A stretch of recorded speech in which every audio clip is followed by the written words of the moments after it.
Hi everybody, I'm Smith, tuning into TAOTalks. In today's conversation, we started off by talking about what it means to lead and follow, how it's closely tied to being a teacher and a student, and generally being a teacher means that also being a student. And then we go into this whole new adventure of exploring what masculine versus a feminine energy are. So I think you're going to really enjoy this episode. Enjoy. This is TAOTalks. T-A-O. The art of Tao. TAOTalks. The art of exploring life. TAOTalks. The art of being. TAOTalks. Philosophical musing. TAOTalks. Ancient wisdom for modern beings. TAOTalks. The art of understanding. TAOTalks. Universal laws. TAOTalks. Timeless insights. Welcome to TAOTalks. T-A-O. The art of. Hi, Jesse.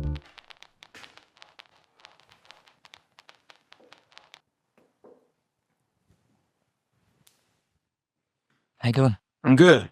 Yeah? How are you? I feel good. It's been a busy morning, but I feel settled. I hear you. It's been a busy morning for you too. How do you feel? Oh, I feel good. I'm tired and fatigued. But it's that kind of tired and fatigue that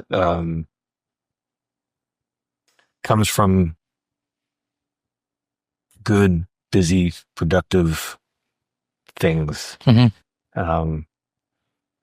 The difference of tired and fatigue from spending too much time on the phone, scrolling and not going to sleep and not being productive, and you feel miserable about it, compared to doing things that feel like bring some meaning and purpose. Yeah. What's your relationship with the words lead and follow? Because in the meditation, for me, it's like weird to then lead and be like, okay, like, well, let's get started. Mm-hmm. Yeah, I'm curious about like what your relationship to those two words are. I like those words a lot. I think about them in different contexts fairly regularly. I think I'd put them in the same context as the words student and teacher. Lead and follow. Let me stick with the teacher and student because I feel like they're actually fairly synonymous. And I'll come back to lead and follow.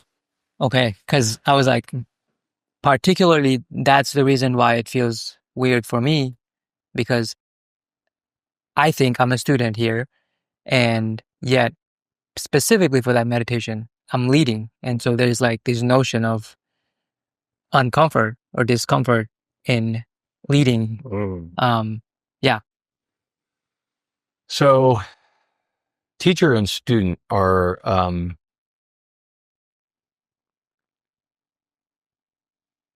let me get into this one, because this is one I've turned over and over again. I've always had a strong desire to be the teacher, the teacher. So the first way I would kind of dissect this is, there's two different versions of the word teacher, and there's two different versions of the word student. There's teacher with a capital T, and there's teacher with a lowercase t. And then there's student with a capital S and student with a lowercase s.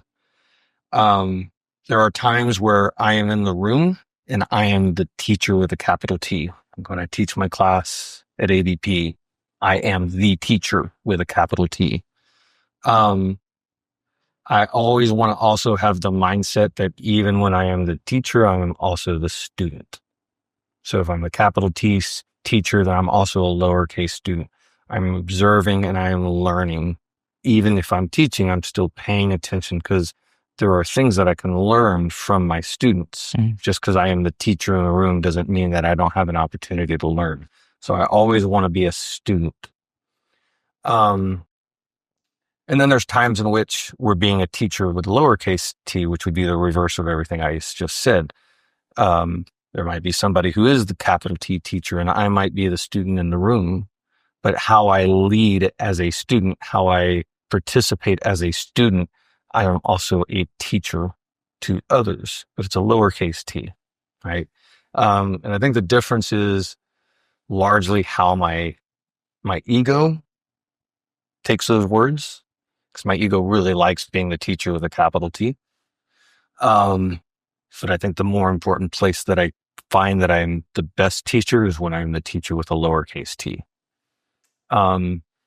And when I'm the teacher with the lowercase t, I'm a student with an uppercase s. Like that is my primary, like I am focused on, I'm always a student. I want to be a student in every situation. So kind of bringing that back to lead and follow, I kind of have same simple definitions for it, big L, big F, little f. Because my ego really likes being a leader, like to lead into the idea that I'm a leader. But the way that I find that I'm most successful as a leader is not when I'm taking the lead, but when I am leading by example, when I am leading by, sometimes leading by being a good follower. I think the best leaders recognize that they're not always the leader with a big L, right? Like sometimes being a good leader is recognizing that somebody else has better answers in that particular situation and giving them and leveling them up to the leader in that situation in which other people get to follow your example. So you're leading people to an uppercase leader. So following can be a form of leadership. Right. And leading can be a form of following. So the difference is really just like, what is the ego's attachment to those words? And to the specifics of what you're getting out of those. Because if I go in thinking I am the leader, I'm less likely to recognize that other people might have better answers than me, and I might lead people down the wrong path or lead myself down the wrong path. Yeah. Which I've done a number of times, which is part of the reason I think about these things, because I see the times in which I've led poorly. So is it mere just a perception of our relationship to those words? Because you mentioned ego, and so ego would be, it could be operating just on its own without us knowing, consciously or unconscious. It could be unconscious. Ego's always operating, yeah. Right. And so then maybe it doesn't even necessarily mean it's a perception thing, because it could be coming from within or something. Like both. Well, I don't want to diminish the role of the ego. I don't want to talk about the ego as if it's a bad thing. The ego is present. It should be present. The question is the ego the driver of the bus, or is it sitting? Is it sitting in a passenger seat? And there's helping you navigate. It can be in the back seat. Yeah. Sometimes it's all the way in the back. Sometimes it's second seat. Yeah. Sometimes the ego needs to drive. There's times where the ego is the appropriate. Like I'm going to show up my ego. Like if the role that I need to fill is to be the uppercase L leader, I need to be the teacher. Sometimes that's not my ego's desire that puts me there. Sometimes that's life, right? When I teach class 4 o'clock, like I am the teacher. And when my ego needs to be, I rely on my ego, and I love my ego in those moments. The question is whether the ego is willing to let go of the wheel when it's time to take a second seat, take the back seat. Yeah. Most of the time I want to be led by my heart. And heart just simply being an orientation of really, we're kind of talking about the pyramid again, right? The physical, mental, intellectual, emotional, and spiritual. The heart for me is the idea of a higher heart, something that is not my feeling emotional heart, but something that's I feel called upon. That's a little bit more than me. I want to be led by that most of the time. And there's times where being led by that will put the ego in charge, because the ego is going to get me where I'm supposed to be going. So it's like that is a conductor of everything that's happening for you, whether it's physical, emotional, intellectual. Yes. Right. It's like there's an orchestra happening, and not one player gets to be in charge 100% of the time. Yeah. Yeah.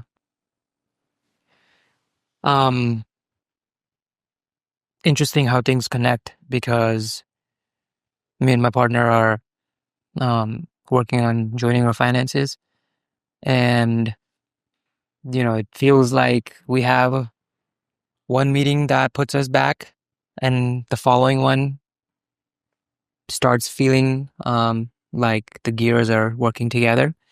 So it's like one bad, one good, one bad, one good. And it eventually came to a point where, I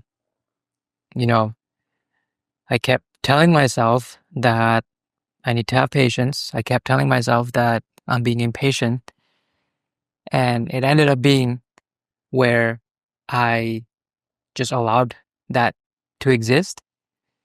And what I realized was that in trying to practice patience or work on my impatience, I was communicating something different to my partner. I think I was communicating perhaps something like that there is no sense of urgency for this. And I think it's when I allowed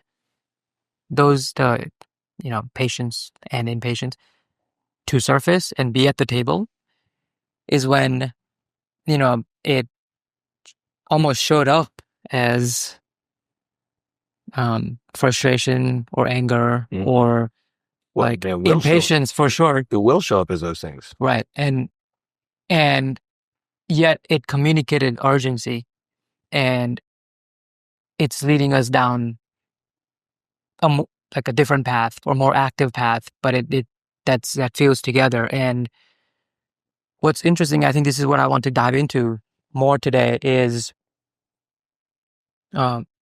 masculine nature and feminine nature, because this was me in that conversation. And I think my partner told me that was a masculinity that was needed for this, for that circumstance. Right. And so leader, follower, we were talking about that, big L, small L, or teacher, student, same thing. I think there's a connection there with also what it means to be embodying our feminine energy as well as masculine energy. Yeah. A little bit of both, for sure. So a question for you. You mentioned some of the sessions felt productive and some of them felt setbacks. Yeah. I'm curious, which ones were which? Is it the ones in which you felt you were holding back that felt bad, or did those feel more productive and it was the ones in which you were sharing the frustration? Like frustration came out and you could hear it in your voice and you could feel it, and you know that your partner could feel it as well. Were those the more productive, or were the other ones the more productive in your sensing of it and how you kind of walked away from each one? So I don't think I allowed my full self to actually get to the table, like in any of the sessions. This was outside of the session where I asked my partner for her time, because it's like, I would like to talk to you about this. And then it was on the table. So it was not even a planned session per se. Well, I'd still count that as a session. For sure. Yeah. Absolutely. Yeah. But so far, if we talk about the session, it's like in the name of practicing, working on my impatience or practicing patience, in the name of that, I was leaving parts of myself behind. Right. Or they were like, I was telling them to go way back in the bus. So were those the sessions where you were, call it compartmentalizing, Yes. putting them in the back of the bus? Were those the ones that were the more frustrating sessions, or were those the ones that you actually felt like you got that were productive, but then after the fact, something felt disjointed? Maybe you thought they were productive, but then in a conversation with your partner, you realized that she wasn't on the same page with you. And you're like, oh, maybe that was not a good session. Like, you could say that. I want to say, like, I do have tendencies to be extremely impatient. And so there are times where it is good for me to practice, on the impatience. And so, just throughout it all, I think it's been a productive journey nonetheless throughout it all. I think what I'm labeling as unproductive sessions here are things where the feelings that came about were like stressfulness. Frustration is there too. I don't recall anger so much, but it's just feeling stressed and overwhelmed of what the future looks like or what the past was or all of that. That's generally what that's how I'm labeling those, like, oh, those were setbacks. Or there are setbacks or something where it's like, oh, we had this in agenda and we didn't meet that. But I mean, that's like a light post. It's not like we have to hit the light post. right. This is a good topic because there's a lot here. Talking about finances in a partnership. You're talking about, there's so much more than just finances with your partner. Yeah. And there is where we get to practice the feminine and masculine energy here. Right. That's what I'm trying to figure out, is how to get into that part of the conversation. So, I would, I love talking about masculine and feminine. I'm going to be very loose in that topic, in that conversation. And I want to preface with, I have my ideas and concepts of masculinity and femininity. That doesn't mean that they're the right ones. It doesn't mean that I'm always right. I think I'm loosely correct. But I'll probably say things that are completely wrong. I want to say that because I think that's hopeful. Because even if we say things that are wrong-headed, we can get closer to truths. I would argue that a conversation around finances is naturally a more masculine conversation, just in general. Yeah. And that's, let's first start with, when we're talking about masculinity and femininity, we're not talking about man and woman. We're not talking about male and female. I want to make sure that that's really clear. Masculine, feminine energy is something that we all hold. Whether you're a man or a woman, we all embody both. Men in general lean more towards the masculine, and women in general lean more towards the feminine. And within that, there are outliers in which there are women who are lean more masculine, and there are men who lean more feminine. And there's a broad spectrum of everything in between. So when we're talking about these things, we're not talking about male, female per se. So, conversation about finances, a little bit more a masculine energy conversation. The bringing in of the emotional states around finances is going to be a more feminine conversation. That's going to be the more feminine energy, because it's a sharing, nurturing. Even if those feelings are more on the aggressive side, such as frustration and anger, which are going to be, you cannot have a conversation with a partner about finances that are not going to be, produce anxiety, frustration, irritation. Sometimes, it can be real, like uncomfortable conversation. Right. Yeah. Because you're also talking about your lives and how you're going to live your lives together. And you may have completely different pictures of what that's supposed to look like. Right. So really the first part of such a conversation is learning how to communicate. So, we have a largely masculine conversation. And in your initial, you were bringing a very masculine energy by pulling back the Feminine. No, masculine. Because you said at first you weren't sharing, you were practicing patience. Yeah. But you were holding that back. You weren't sharing that with your partner. So that would have been the feminine part of the conversation, is like sharing your feelings. Oh, no. I'm feeling some impatience around this. And it's not that I'm impatient with you. It's like, this is just uncomfortable. Yeah.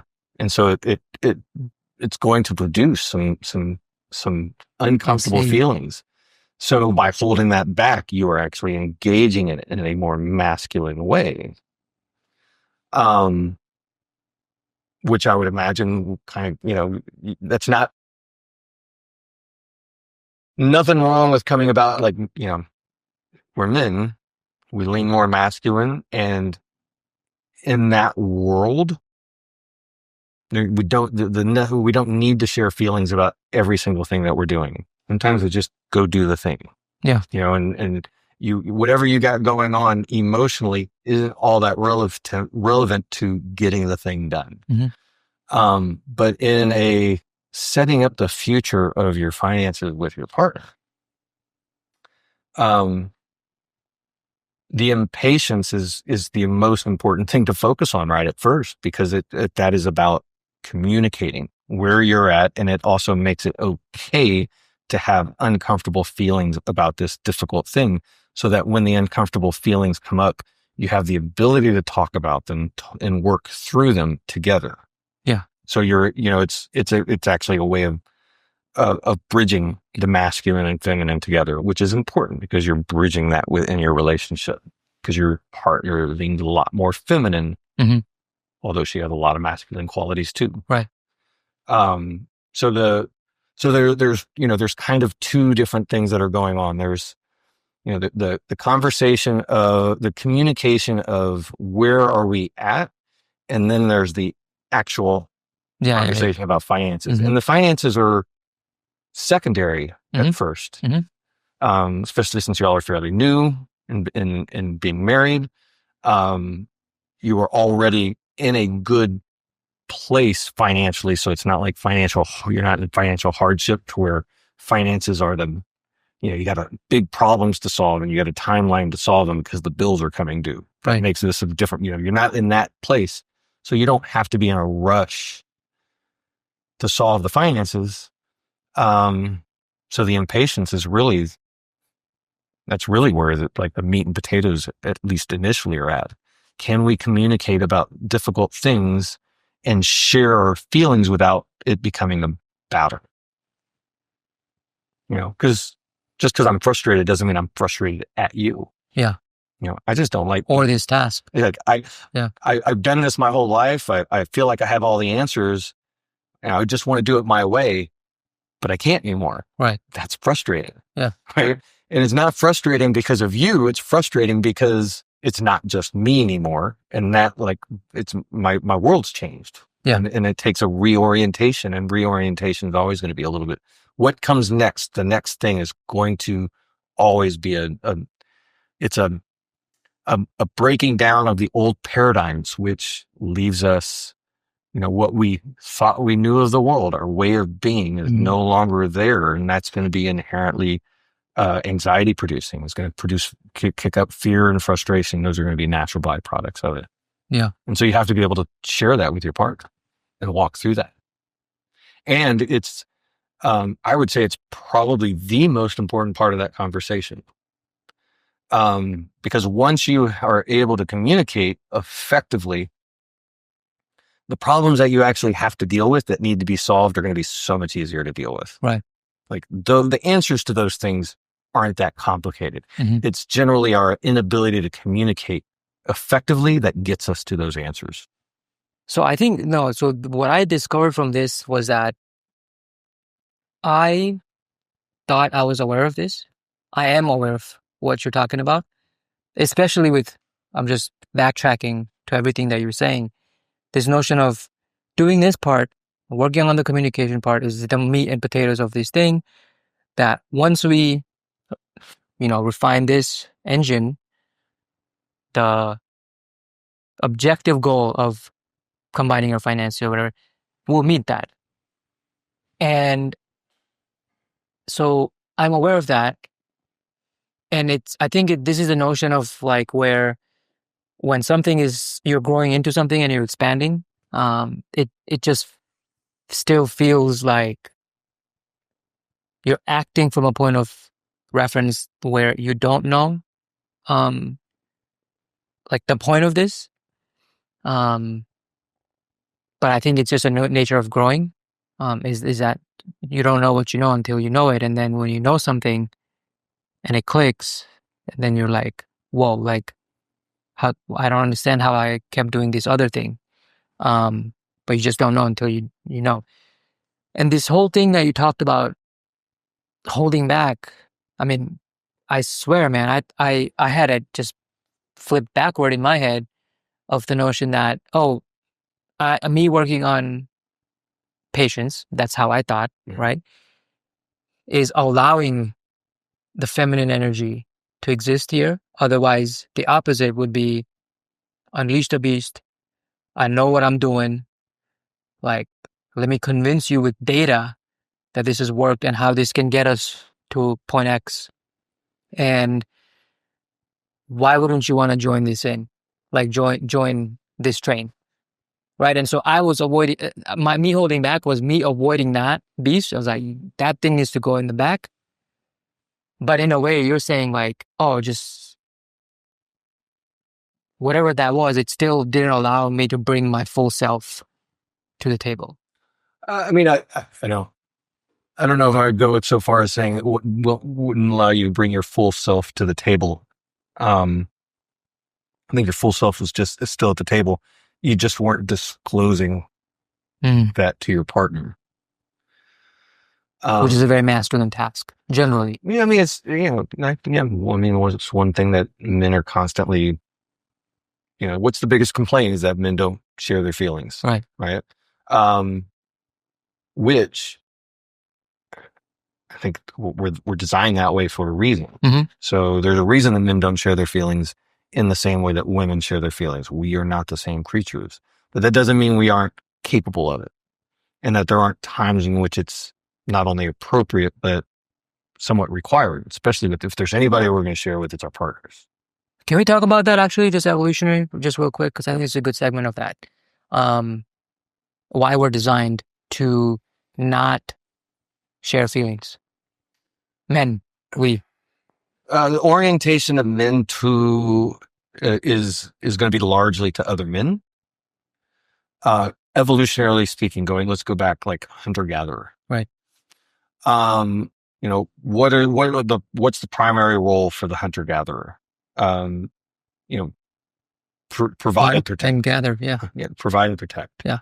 And then what is providing and protecting? Well, providing is going out and doing dangerous hunts, where you are working as a group together to come to a common goal of providing food. And the things that you might be hunting are dangerous. You're hunting bison, you're hunting some big game. That big game if you don't communicate effectively with your teammates, you could die. The women are and again, hunter-gatherer are going to be largely doing more domestic roles. They're going to be with the children in groups. They're not out in in the wilderness alone. They're either in the village and in the area that's more defined and already protected. Yeah. So the relational roles for women are going to be around making sure that the kids are safe, kids are fed, kids are taken care of, make sure there's not snakes, other predators coming in.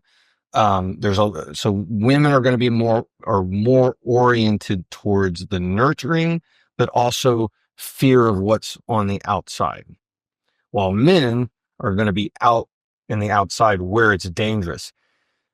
The types of communication that those two distinctly different roles are going to be different. Mm-hmm. You're out hunting big game.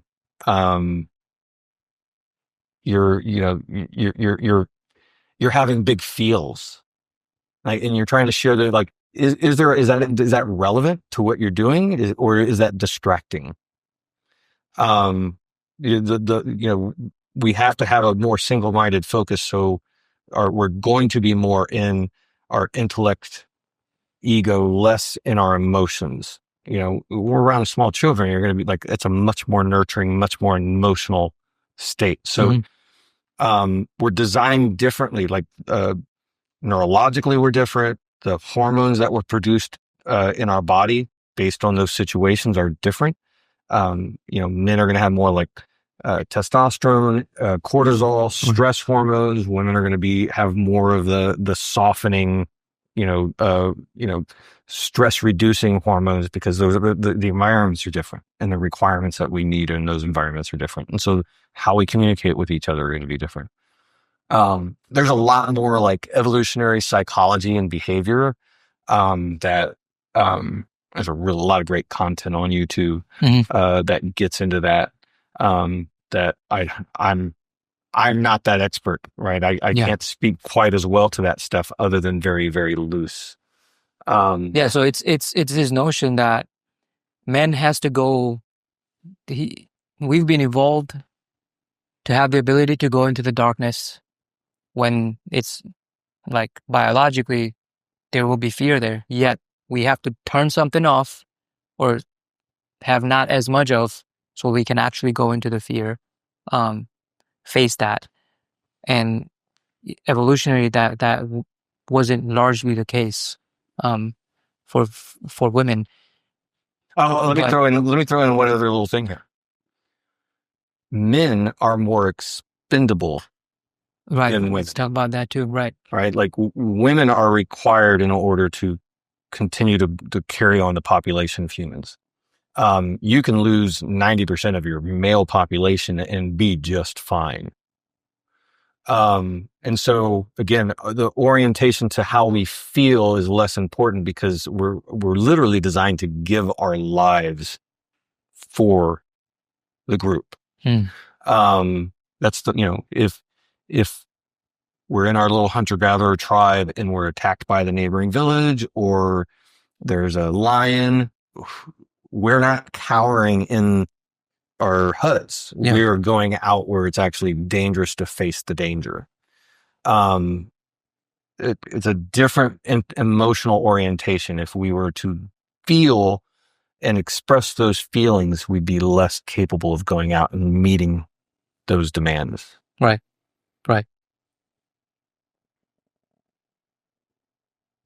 So do you think that when men hunted and they needed to communicate to meet the objective of that hunt, when they communicated, that's a feminine like energy? No, I think they probably very much communicated in a very masculine energy way. It was to the point, very specific. Right. This is how we get things done. This, somebody's leading, others are following. Everybody has a role, and we're doing our roles. And there's not a lot of conversation of how people feel about it. Right. The task probably has to consequences too. Right. Yeah. Not following the order and things like that. Right. Yeah. The consequences to not following the orders are going to be incredibly harsh. You're either kicked out of the tribe, or you're possibly killed. Yeah.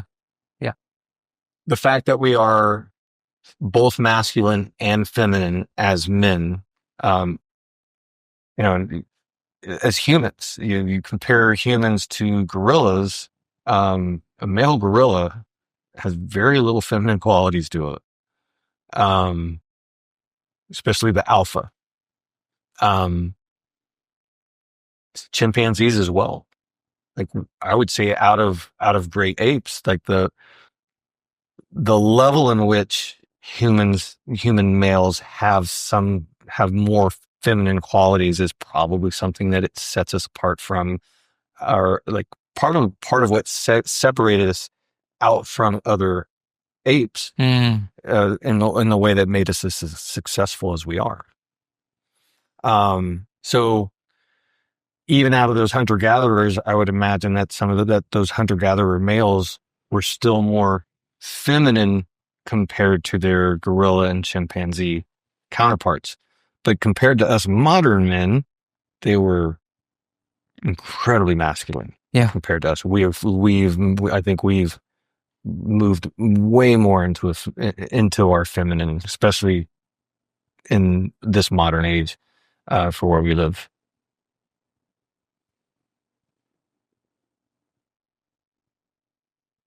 So it's like maybe in those ages they didn't have the gifts, or maybe we have more of it, that we get to practice certain things, like practice feminine energy more so. Like, I mean, definitely I don't have to go and hunt a lion to protect my tribe that I'm a part of and things like that. And so it's almost like, in a way, we have a gift from that point of view. And yet it's like convoluted because we still have these biological things within us that operate to some level as if we're still in the past. Right. Yeah, we no longer have the real lion, but we have a metaphorical lion. Yeah. And we, I'd say in some degree, we really struggle with that. Yes. Because we don't necessarily know what the metaphorical lion we're supposed to be chasing. Yeah, because sometimes a non-real one will feel real. A real one will, I don't even know how that would feel.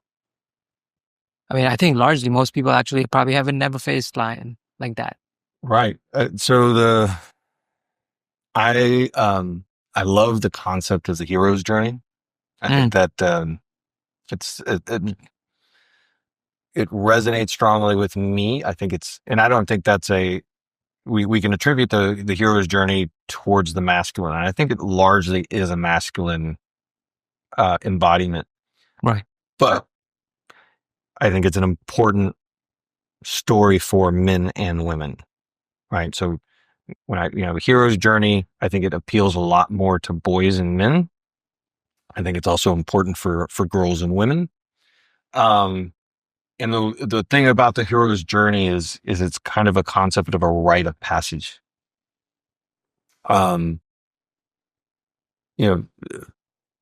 Most tribes, especially when there were small tribes, there were natural rites of passage of going from being a boy to a man, going from being a girl to a woman. And generally they were largely different, based on the roles of those again, hunter-gatherer communities. Mm-hmm. I think those things still exist, except we don't have the cultures and the traditions in the same way. So a lot of boys don't get rites of passages that lead them to manhood. And so we have a lot of men who are not fully embodied as men. And then the same thing is for girls and women. So sounds like societal, as well as just the idea of raising young humans, right? Yeah, it's both. I mean, you could be raising them a certain way, and then they go out and face the world, and the society is like has completely different expectations, or even maybe assertions on how to be, and they'll like they'll just be in battle of that. Well, I mean, what is rite of passage? If a rite of passage is enduring hardship, it's overcoming adversity, it's learning to be mentally and physically resilient, tough, strong, capable.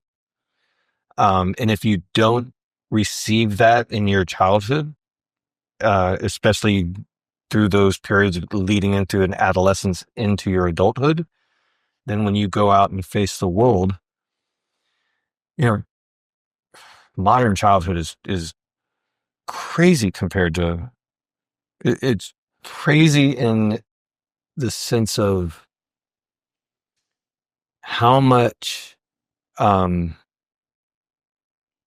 just the abundance that we have. I got a deep freezer in my house and a fridge. I go to Costco. I fill those things up. My kid has a huge choice of food. Yeah. Did not exist when I was a child. Unless you were incredibly rich. I'm not incredibly rich, but yet he's being raised in an affluence, level of affluence that 100 years ago, rich people didn't experience. Mm-hmm. So we have so much, and we don't have any real lions, and we don't bring in metaphorical lions, but the world is still untamed.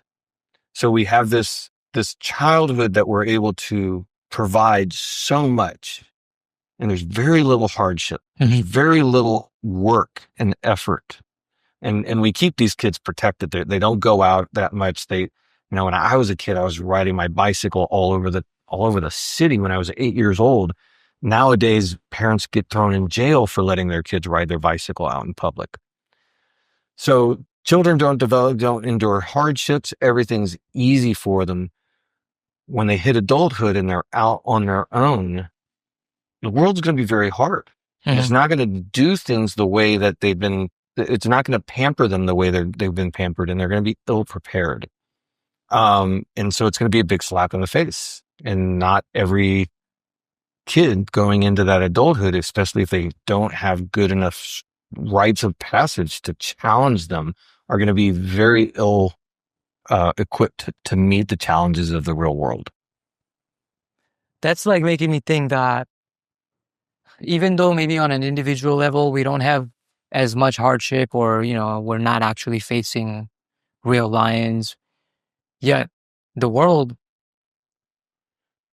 exists as, like, that hasn't changed in terms of how harsh the world is. Right. So it's like we could be sheltered and all that, but I guess that just comes down to nature. Like, nature's harsh. Yeah. It's the one thing that blows me away about modern life is how disconnected we are from the fact that survival is not guaranteed on a day-to-day basis. Right. Right. Like, the number of people who die every year, because they walk into an enclosure that is unsafe to get closer to the animals that then kill them, or walk up to the edge of the Grand Canyon and then fall in. Like, the lack of, it's a self-awareness and an understanding of safety, and the fact that we are, like, survival is not guaranteed. Mm-hmm. That we just go through. I mean, I was driving my car yesterday. I saw these two people walking, and they came up to, they're walking, having a conversation, and they come up to an intersection without stopping to turn and look to see if cars were, like, and it was a busy intersection. Thankfully, the gentleman, like, noticed car was ready to turn and put his hand out to stop his friend from walking right into a car. Like, we're just in our tunnel vision, ill-equipped and like, just not paying attention to the fact that, like, there are things that are constantly around us that are trying to kill us. Mm-hmm. Life is, it's, bark will take your skin off. Life is filled with things that will make you bleed. Yeah. And that is always a reality. I just find that, like, just so abstractly antithesis, almost like contrasting. The duality of it is that we face no struggle because of the modernity, yet largely, if you look at the whole planet, that's like, it hasn't changed that much from that point. And I mean, that's just wild to me. So do you think we just kind of like, this is all just like a facade or this like perception of, comfort that we've created for ourselves? Yeah. Like, I mean, you could talk about insurances and all these things, like, just creating this facade, to make you feel protected. Yeah, we could just not wake up tomorrow. Your next breath isn't guaranteed. Yeah. You said it. You said something I wanted to jump on, and I lost it there. The idea that we're safe.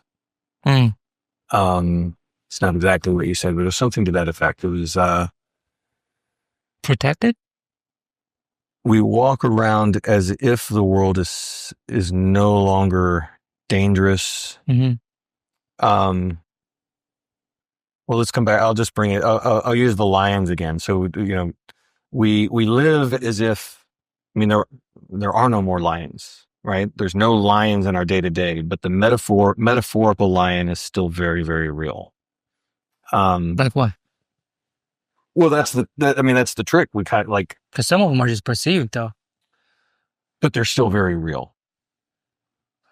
Right? Because you were saying like, even from the perception, like what it could lead us down the path of, like there is real consequences to that. There's real consequences to not facing the metaphorical lion. Right. Just because you don't have a lion that you have to deal with and contend with every day, that if you are not prepared to meet the lion, then you are not prepared. Yeah. Period. Yeah. Even if you never see the lion, it's a metaphor. Yeah. And I'd say the things that are going to be the worst, some of the worst suffering that you can experience by not being prepared to meet the lion is a lack of meaning, a lack of purpose, a lack of value, a lack of worth. Like to go through life feeling meaningless, purposeless, valueless, is a life of suffering. So the worst consequences of not meeting your metaphorical lion are not being prepared to face your metaphorical lion. Yes. Yeah. This is one of the reasons why I coach basketball. Because I look at basketball as a version of a rite of passage. You can not just basketball, it's really any kind of team sport. Lacrosse, soccer, football, basketball, baseball, anything where as a team you're working together against a common opponent. It has an evolutionary history. There are examples of versions of field hockey and lacrosse that existed in Native American tribes. And the reasons they existed is because that was how number one, it was training. How do you become agile and fit in order to be able to chase a bison? To have the skill set to throw a spear or to throw a stone. If you're not facing some light version, sparring version of combat. Yeah. And doing so where you're working with others as a team and doing it in a way in which isn't going to lead to everybody dying. Like you get to, it is a proxy. Yeah. That prepares you for the metaphorical lion. Because in order to work as a team well, you have to show up, you have to communicate, and you have to work hard. You have to go hard. But it's also play, right? It's also fun. There's something exhilarating about it. And it has meaning and purpose naturally built into it, even if it's not directly facing the lion. And again, these are things that I think are important for girls and boys alike. And I think every girl and boy, it's important for physical development, coordination, eyesight, hand-eye coordination, the ability to throw things, catch things. Those are all critically think. critical. They're critical to our physical neurology and as well as our emotional neurology, and help prepare us for being strong and resilient going forward in life. Are they the only rites of passage? No, but I think they were really, really important. They're definitely one that I'm grateful that my own son Partakes in it, and at a reasonably high level for him. Mm-hmm. And I something that I love instilling in other kids. So it's partly I do a lot of, I coach a lot for just free to try to get as many kids access to it as possible. Mm-hmm. Because I think it's so important.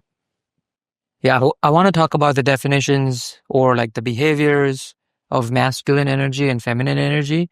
So like things like containment, swinging, anchor, things like that. Like I want to talk about that. Okay. On the topic of masculinity and femininity. Okay. Yeah. Anything specific? You got a specific question out of that? Yeah, I want to just start off with, what does it mean to embody a masculine energy in a partnership? That's a great question. I don't know if I have a great answer for it, because I think it depends on the individuals. What it means for me is going to be different for what it means for you. Completely, or like levels of? Definitely not completely. So I'd lean towards the levels. Because I think there's a shared, that's a shared experience. There's definitely sharedness. I mean, there's definitely aspects of it that are shared. I would call it, it's similar to a fingerprint. Yeah. Our fingerprints look 99.9% the same, but they're not the same. And the ways in which they're different, they are completely different. Mm-hmm. So I would describe it in that same way. Like, there's going to be qualities in which you can loosely see the same thing, but then it's going to be what it is for you and what it is for me are two completely different things, even though we can see they look very, very similar. It's a good distinguishment. It's like a little asterisk or nuance. Yeah. It's so difficult to define because, you and me, we're males. And I'd say we both lean more to the masculine. But if we were to change, whatever we're talking about, two women in a partnership or two men in a partnership, you're still going to see the same loose, like archetypal structures in each person. Each person's largely filling a role or aspects of roles, and the other one's loosely filling the other aspects of those roles, and they can go back and forth a little bit. So it's real, getting real specific can be challenging on it. Mm-hmm. So all that, is there do you have, is there more specific question in there that you want to dive into? I think I want to just convey just distinguishness, because there are actually so many times that we may think this is masculinity and it's not, or vice versa. And so I'm just trying to I want to highlight through examples of what both of those energies really represent symbolically, or what does it represent? Well, you brought up containment. I think containment's a good word to look at and to talk about.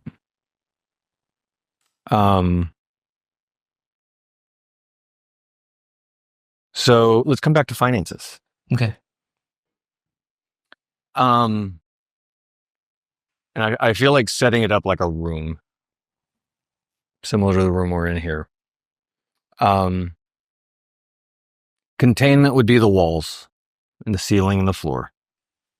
And that would be that would be the masculine energy is the container in which we are able to, whatever it is that we're dealing with is in the room. The walls are there to contain that. And that's a masculine energy.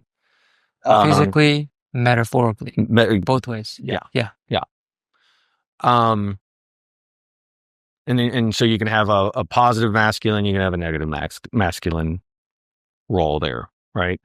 Those walls can close in and be really, really tight and only allow so much. They can try to control the conversation. They can control, like, this is the way it's going to be, and you're going to agree with me. Like, that could be a masculine. That can be a masculine energy, and it's got containment to it. Or it can be the walls are set and they're there in order to allow whatever needs to come up and to give space for that to come up. So in your conversation about finances, in the first rendition of it, you were holding a little bit back. So you were actually having a little bit of control of the conversation simply by what was not allowed, what you were not sharing and allowing. Because if you're not, I talked to you the other day about like falling on the sword, the idea that share first, especially when it's uncomfortable. Like, I'm feeling these uncomfortable things, because especially when the masculine leads with that, it makes it safe for everyone to. And that's the masculine, whether you're it's literally showing that within this container, it's okay to do what you want to do. Right. Yeah. Well, it's okay to have uncomfortable feelings and to share those. And this is a space in which that's allowed. Yeah. And the walls aren't going to come in and push that away and say that's not allowed. Yeah. It's actually, the walls are there to protect that, to allow that to happen. They're keeping anything out that might come in and try to destroy that. So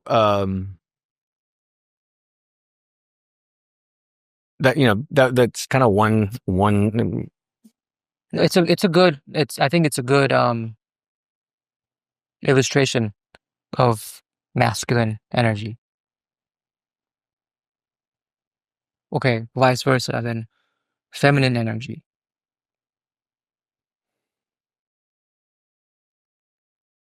We can start with the same analogy of the room. Well, the feminine energy is going to be the conversation in which it's allowed, right? Like the full expression of it, even when it might feel messy and uncomfortable.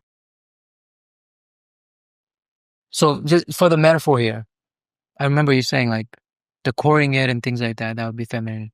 The what? Like decoring the walls. This goes here. We're going to put a plant here, like in the room. I mean, make it a home. Right.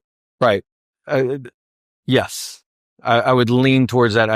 I'm not a huge fan of that metaphor because I feel like it's a little too literal. Oh yeah, because right. Okay. I do like the idea that the masculine builds the home and the feminine makes it or builds the house and the feminine makes it a home. Most 20 to 30-year-old men that live alone, if you walk into their places, they're a mess. There's nothing on the walls, no art, there's no flowers, there's no plants. It's just a bare house and, their stuff that they use every day. There's not a whole lot of living in the space other than just expression. Right. Yeah. And most, the average girl or woman is going to have, more pretty things that make it feel, give it a feel and make it feel like a home. And then when you marry those two things together, it's, again, I know a lot of very feminine guys who are great at being bringing their a feminine energy into a space and making it feel like a home. Yeah. So it can be a combination of the two. So it's not just male or female, but Yes. largely my experience is women make it a home. Yeah. At least for me, because I'm the 20-year-old that had nothing on the walls. Like that was definitely me. And man, when I have a great woman in my life and she brings flowers into my house, my house, I feel her presence in there, that feminine energy. Yeah. I was gonna say like this room, like the masculine. This is a very masculine room. Great. Let's talk about that. I was gonna say that the masculine energy could be that we live in this space, and like for myself, it's like I've allowed myself to exist in this room. Maybe that could be the masculine energy. My version of feminine energy would be to like make it feel what would bring joy to me. Yes, but that looks different for so many people, right? And my partner said this feels very masculine here, and she would do things differently here, and to me, it feels just the stuff that I see here. The ability for me to like put those things there, I think is my version of like femininity. Sure, but it's a very masculine version of femininity. Yeah. Let me have a different definition for masculine and femininity. Okay. Masculine is going to lean more towards ordered, and feminine is going to lean more towards disordered. And let me watch out for getting myself in trouble. That doesn't mean that's not a bad thing. Order and disorder are all on the spectrum of order. So a different way of defining that, feminine energy is going to be more creative. Because creativity comes from a disordered state, right? Where our creative mind it's things that it's basically in a state of chaos until it comes into order, right? The bringing of something, art starts in chaos until it is turned into a painting or a print. So we take it from disorder and bring it to order. So, you look around this room, it is a very ordered room, right? Your feminine expression is very ordered. So it's a very masculine version. Yeah. But it is a feminine, like the expression is the feminine quality. What you put up is very masculine. Like everything has its place. Not only does everything has its place, it's labeled, and you even have like little diagrams to show very order. Like that, very order. Yeah, yeah. And that with order, we can, order and disorder, man, or order and chaos, or I love them as concepts because they're so. I have a very, I would say I have a very feminine mind because I have a very disordered mind. I don't do well thinking very linearly. I'm generally, my mind is kind of moving in about 5 to 10 different directions at once. But what I'm really good at is making connections between all those things, bringing them to a point in which they all make sense together. Order. So your mind is really good with chaos and then maybe bring it to order. Yeah. But I don't find most masculine men to be that way. I find largely a lot of masculine men tend to be more ordered in their thinking and in their behaviors and actions of that. Yeah, that would define me. I think I could relate to that. Well, actually, there's discomfort in seeing lots of disorder like that. And some of the, I think I'm in the journey of exploration of that, and it's interesting because I made the teaser, and the process of that for me was disordered. Mm-hmm. And it was like, what are you doing, Smith? But it turned out beautiful. Yeah. Because I led with something that was in my head and I was trying to give form to it. But how I did that, I didn't care about the order there. But conventionally, I would be very meticulous about even how it comes to order. So basically, in that way, I would be inserting masculine energy to bring it to order versus in this scenario, there was more of feminine energy into making it in more of a feminine energy for bringing order to it, essentially. And it drove me nuts. Like, oh yeah, because even afterwards, I'm like, I gotta go back and relabel these things. But no, yeah. My biggest struggle with what you just described is when it comes to writing. I used to be more of a creative writer. I wrote a lot of poetry in my teens and 20s. So much more creative, like definitely on the feminine. Like that was an area in which I expressed a lot more of the feminine. Right. But now I don't do a lot of that writing, and I have to write emails, especially to parents. And I find Would you say you're in the class then too? What's that? The movement class too, like writing that itself? No. That part's easy. Well, there's very little writing that goes into that.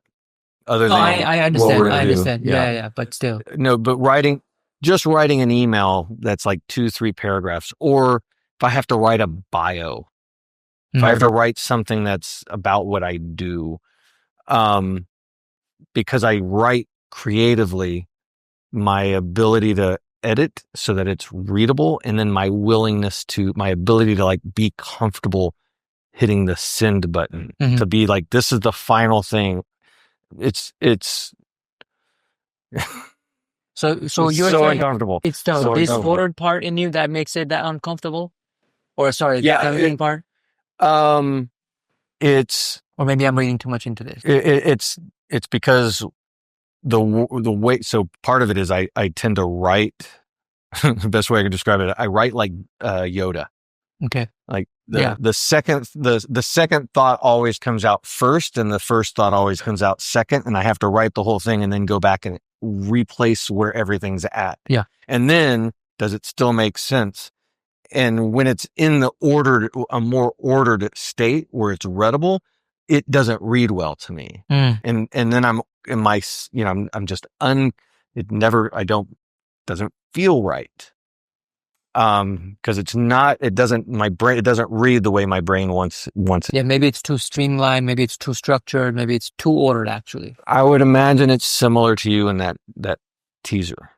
In wanting to the opposite, wanting to edit it and make it perfect.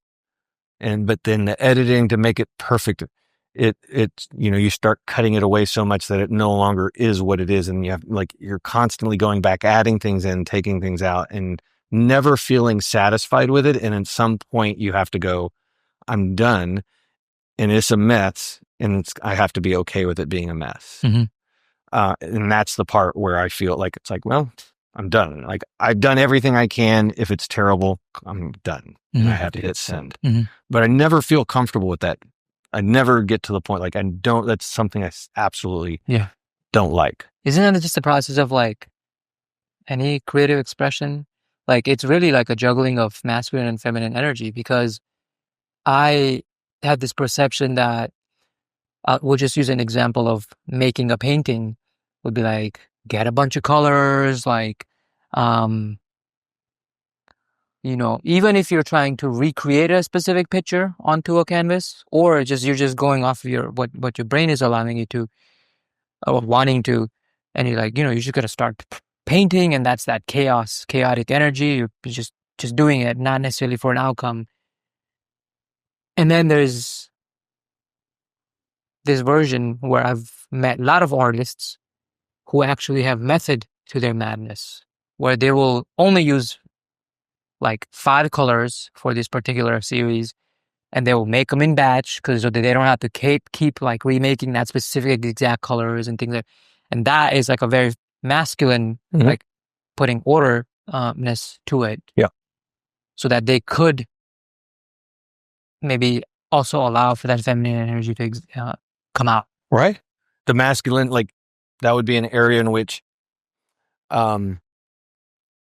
it's a container. Actually, you can say container. That's exactly what I was going to say. You are like, it's the containment for your own, like you absolutely, that would be a great example of that. Yeah. You're saying like, these are the boundaries, and within that is where I get to now just explore. Yeah. And even explore,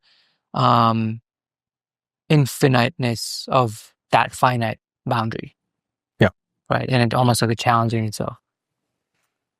I'm gonna give another example of containment, and it goes back to when my child was very, very young, 6 months up to 4 or 5 years.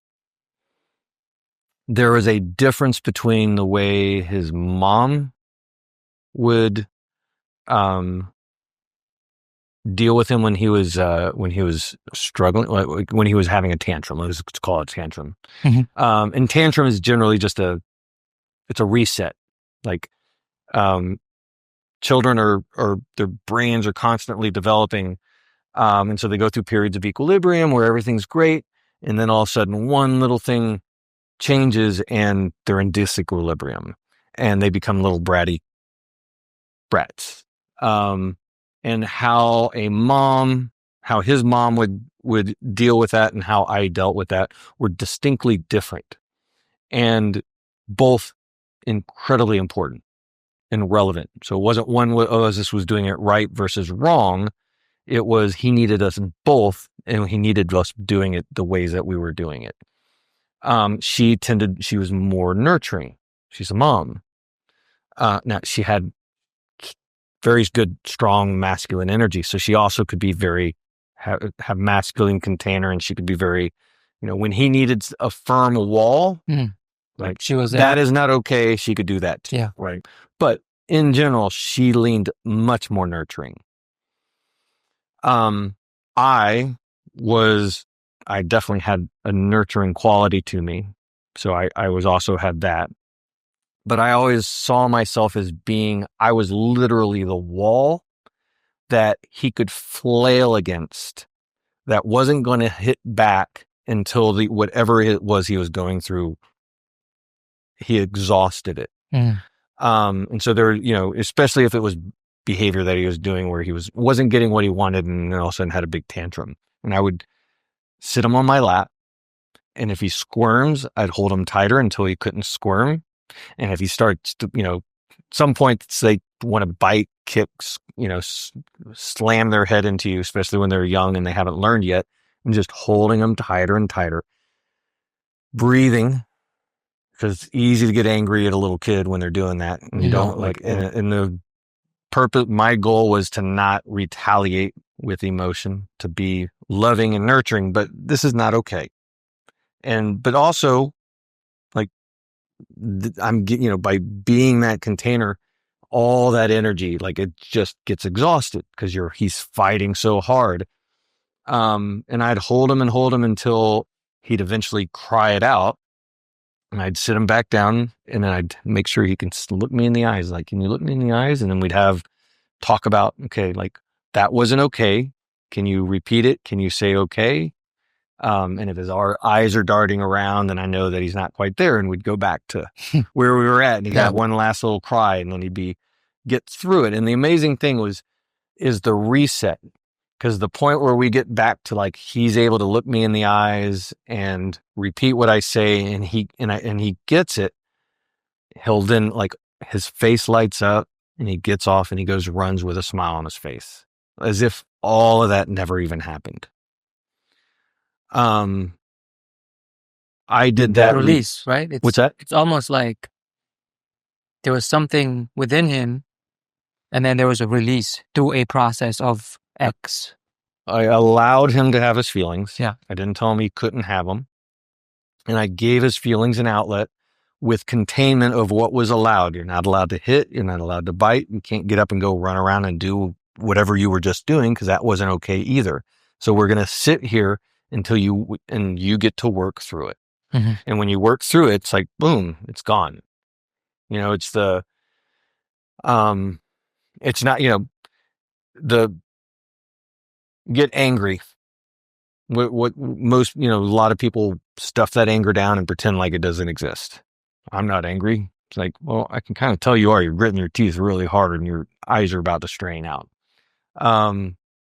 Versus, I'm angry and I'm going to allow the feelings to come up and I'm going to allow them to move all the way through. I'm going to allow them to go until I release out and then I'm no longer feeling that anger. And it's like, oh, there's a reset and I'm back. I was in emotional disequilibrium and I did the work so I can get back to emotional equilibrium. So there are so many different ways that one can allow emotions to process through them, right? And yes. I mean, we talked about this in the previous episodes, whether it be journaling, whether it could be like screaming into a pillow, it could be meditation, stomping feet, right? Working out, going for a walk. Yeah. Right. Yeah. Right. Right. Anything else that comes to mind? No, it feels like a lot. Yeah. It's a good one, man. Yeah. Thank you, sir. My pleasure. Thank you. Yeah. Hey, you made it all the way through the episode. Thank you so much for watching it all the way through. I hope you enjoyed it. If you really enjoyed it, please support us. Subscribe to our channel, share it with the friends. And until next time, this is Smith, tuning out of TAOTalks.